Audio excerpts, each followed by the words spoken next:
uma nota aqui sobre o Bispo de Roma, né? O item 7 no nosso material didático.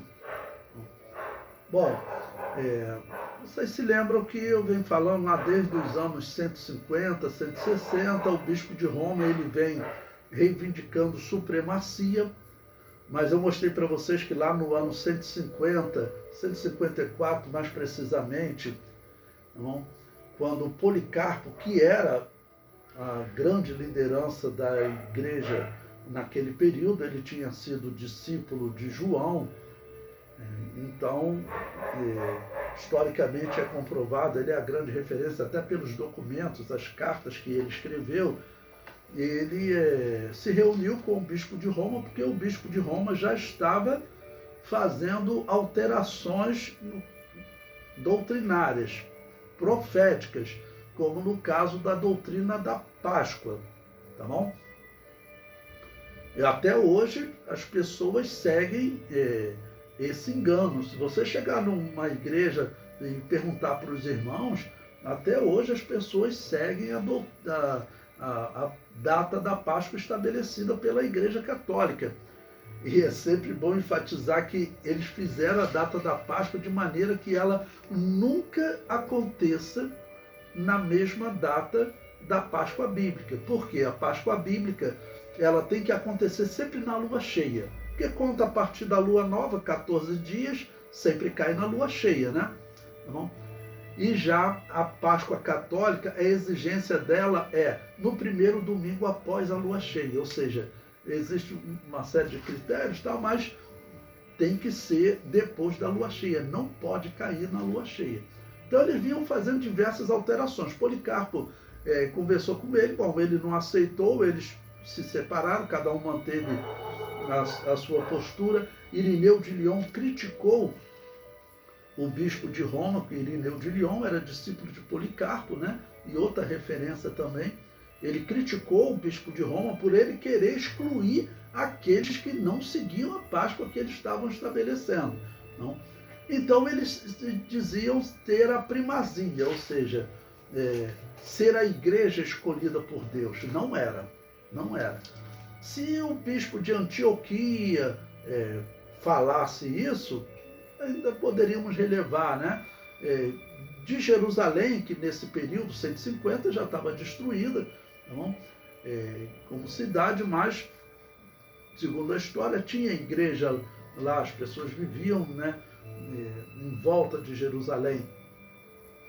Mas principalmente Antioquia, que foi aquela igreja missionária, onde Paulo acabou fazendo dali um local de estudo, está lá em Atos capítulo 13. Mas a igreja de Roma, quando Paulo escreve essa igreja, o apóstolo Paulo até diz, olha, eu quero vos comunicar algum dom espiritual, ou seja, era uma igreja, pessoas que se aproximaram do cristianismo, mas sequer tinham um dom espiritual, o que é algo muito estranho. E depois, com a história comprova que essa igreja, além de alterar doutrinas que não deveriam ser alteradas, era uma igreja caracterizada pela apostasia, tá bom? E agora eles começam, a partir desse período, com Constantino agora, a dizer que eles têm a supremacia sobre as outras igrejas, né? E tem pessoas sendo enganadas até hoje. Eu digo que o comunista é enganado, o islâmico é enganado, e até alguns evangélicos são enganados, né? Quando o Papa esteve no Rio de Janeiro, foi um jovem lá com um cartaz, Santo Padre, sou evangélico, mas peço a tua bênção. Aquele moço não sabe o que está falando, certamente participava de uma igreja que não tinha ensino, né? Bom, o comentário diz, o bispo da igreja organizada por Constantino reivindicava a supremacia sobre as outras igrejas, como já ocorria nos bispos anteriores. Mas a partir desse momento, a igreja de Roma se torna uma representante do imperador. A partir de agora, não é questão dele influenciar em alguns momentos, não. No Concílio de Nicéia eu mostrei para vocês. Quem determinou que tinha que ter uma decisão só, e a decisão foi que o Deus eterno morreu na cruz, foi Constantino. A expressão que os historiadores usam é: ele bateu na mesa e disse que não poderia haver discordância. Não? Sabemos que Constantino não abandonou a religião pagã, mas, se dizendo cristão, transmitia autoridade à igreja que estava em Roma. Esse é o primeiro passo para organizar o papado católico. Então, o papado católico não tem jeito. Essa autoridade, ela nasce a partir desse momento aqui e vai crescendo na história. Okay? Porque a Bíblia, no Apocalipse, descreve o papado como a Babilônia apocalíptica que está sentada sobre a besta. A besta quem é?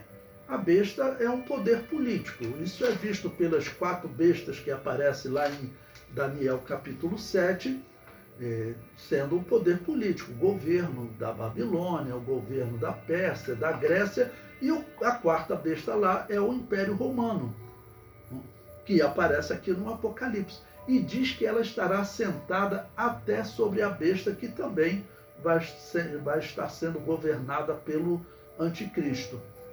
E nós vamos estudar na história como esse poder será crescente. Porque nesse período aqui, quem é o pontífice máximo da Igreja Católica? É Constantino. Tanto que eu vou mostrar para vocês o imperador que ele vai falar: olha, a partir de agora eu não sou mais pontífice máximo, não. Pontífice máximo é o Papa. Ou seja, ele abriu mão desse título. E vamos ver na história como o poder papal vai crescendo, não? A ponto dele, em determinados períodos da história, ele vai se considerar uma autoridade que Deus tratava aqui na Terra com ele ou com o imperador. Mas vai chegar um período em que o Papa vai falar: não, Deus só fala com o Papa e o Papa fala com o imperador. Tanto que esse Papa, ele vai ser conhecido na Igreja Católica, até hoje ele é conhecido como Gregório o Grande, porque foi ele que colocou definitivamente a Igreja Católica sobre todos os reis e até acima do imperador do Sacro Império Romano Germânico.